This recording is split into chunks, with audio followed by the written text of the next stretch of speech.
But the world knew him simply as Pele.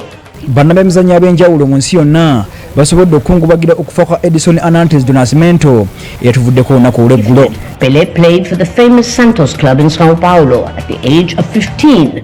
Abamu ku bano kwe kubadde emunyanya ya Bufaransa Kylian Mbappé Rotini, Ronaldo de Assis Moreira, amanyiddwa nga Ronaldinho, Lionel Andres Messi, era wano mu ggwanga ttiimu ya Bypass Sports Club nayo yeegasse ku nsi yonna okungubagira okufa kwa Pele. Ebimu ku bitonotono, Edison Anantes do Nascimento ng'ono abadde amanyiddwa nnyo nga Pele yazaalibwa ng'ennaku z'omwezi 23 omwezi ogw'e10 mu mwaka gwa 1904 mu katundu ka Minas Gerais akasangibwa mu Maserengeta e Brazil.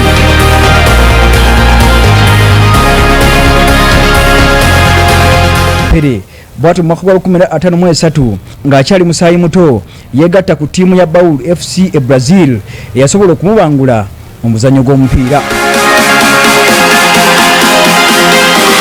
Ono yayabulya ttiimu eno mu mwaka gwa 1905 neegatta ku ttiimu ya Santos mu ggwanga lye limu ng'ono yagizannyira emipiira 636 n'agitebera ggoolo 618.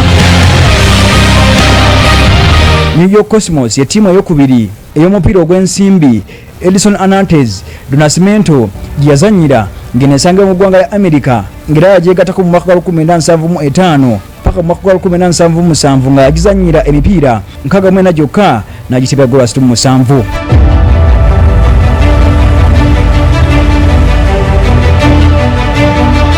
Ono ttiimu ye ey'eggwanga eya Brazil yagyegattako mu mwaka gwa 1957 paka mu mwaka gwa 1971 era yagizannyira emipiira 92 n'agitebera ggoolo 77. Ono omugatte yateba ggoolo 762 mu mipiira 792 wabula nga kigambibwa nti yateba ggoolo 1283.